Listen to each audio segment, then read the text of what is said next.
A very good evening, dear listener. Welcome back to the News Hour here on Explorer Online Radio. Maleka Kayos is my name, and I'll be bringing you the 9 p.m. news. In our headlines, Parliament declares 20th March as an annual National Parliamentary Commemoration Day for the late Right Honourable Jacob Oulanyah. UPDF receives a donation of medical incubators from Stanbic Bank. Bobi Wine assures his Norway gay donors of his unwavering support for homosexuality. And Catholic bishops appeal for a Ruto-Raila dialogue to iron out issues in Kenya. Here's the news in details. Parliament has declared and instituted 20th March as an annual National Parliamentary Commemoration Day for the late Right Honourable Jacob Oulanyah. This happened today at Parliament, where members expressed how they were impacted by the late. Honourable Andrew Oulanyah, who is also the son to the late, said, "He spoke so passionately about Ubuntu. He did not only speak about it, he lived it. As leaders, we are challenged to sacrifice and lead people by example. It is important that we live what we preach." Honourable Balimwezo Ronald also said, "The late Right Honourable Jacob Oulanyah was a very honest person. He loved to make sure that we, particularly the new members of Parliament, are mentored such that we can have good quality debates." In our second story, Honourable Vincent Mamulanga Chisempija, Minister of Defence and Veteran Affairs, signalled the start of the export of military consignments to the Republic of Equatorial Guinea at the Entebbe Air Base. 5,400 cartons of uniforms and accessories for the armed forces made by Southern Range Nyanza Limited, commonly known as NITIL in Jinja, Uganda, were part of the shipment. The Uganda People's Defence Forces today received a donation of 2 incubators from Stanbic Bank, Uganda, at the Ministry of Defence and Veteran Affairs headquarters in Buea. The Joint Chief of Staff, Major General Leopold Chanda, who received the donation, thanked Stanbic Bank for their gesture and said that the donation will enhance the medical services offered by the UPDF to both its personnel and the civilian communities. Minister of State for Relief, Disaster Preparedness and Refugees, Honourable Esther Davina, has encouraged Ugandans to be aware of the potential consequences of the March, April and May 2023 rains. She said this in a press statement issued on March 23, 2023, while speaking to the press at the Uganda Media Centre.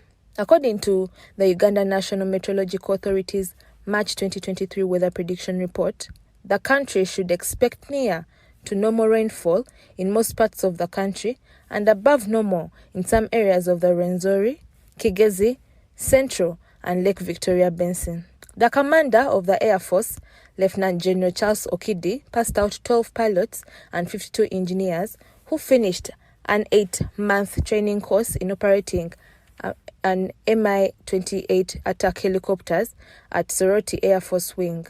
Lieutenant General Kiddy spoke on behalf of General Wilson Mbasu Mbadi, the Chief of Defence Forces, and praised the trainees for their excellent discipline and resilience since the training began, urging them to ensure the safety of the recently acquired strategic assets.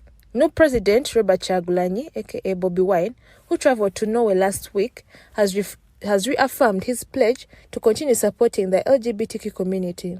Despite intense pressure from his fans and fellow Ugandans to abandon his LGBTQ support, Bobi Wine assured his gay backers in his address at a sham documentary viewing convention in Oslo, Norway, and vowed to keep working to improve relations between the two communities. Elderly persons in Nabiwutulu sub-county, Bulambuli district, earlier today received surge money amounting to 75,000 shillings each. According to the chairperson of the elderly persons, who confirmed the receipt of the money on behalf of the elderly persons, applauded the government and said, "We thank the government for thinking about us, the elderly people."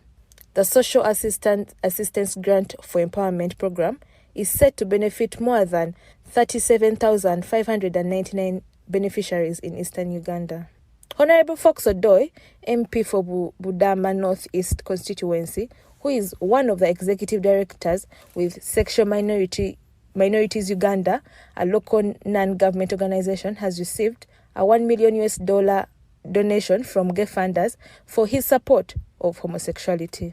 According to a source, the funding was a reward to Odoi for going to the Constitutional Court to challenge the just-passed anti-gay bill that was read for the second time in Parliament on 9th March 2023 and passed on 21st March 2023 after being determined by the Legal and Parliamentary Affairs Committee in accordance with Rule 128 of the Rules and Procedure of Parliament. The Ministry of Gender and Labour has declared about 110 labour exporting companies to carry out their activities under their new association, known as External Labour Agencies, for Uganda. During their first engagement to discuss the agenda of the new association, the interim chairperson Milton Omuruk said companies recently parted ways from Uganda Association for External Recruitment Agencies, accusing the leadership of abuse of office, corruption, and denying them freedom to express their views. Youths in Kampala have embraced the presidential initiative on skilling the boy and girl child in high numbers by turning up to register. Dr. Faith Miramba Katana, the head of the program at the State House, said the youth have embraced this program and thanked the president for the initiative. The courses include hairdressing, tailoring, baking, shoemaking, weaving, and embroidery. And in our last story, Catholic bishops in Kenya have called for a dialogue between President William Ruto and opposition leader Raila Odinga in a bid to avert a looming crisis. Addressing the media today, the bishops, led by Anthony Muheria, pleaded with President Ruto to keep his promise of sitting down and holding talks with his political rival to iron out issues. According to the bishops, neither chest thumping nor blame shifting will solve the mess Kenya finds itself in. The bishop stated that while Kenya is dealing with a variety of issues including unemployment, high taxation, and a ballooning public debt, demonstrations will only aggravate the situations. Thank you for listening to us here on Explorer Online Radio, the home of reliable and authentic news. To our Muslim brothers and sisters, wish you a happy Ramadan. Have a blessed night.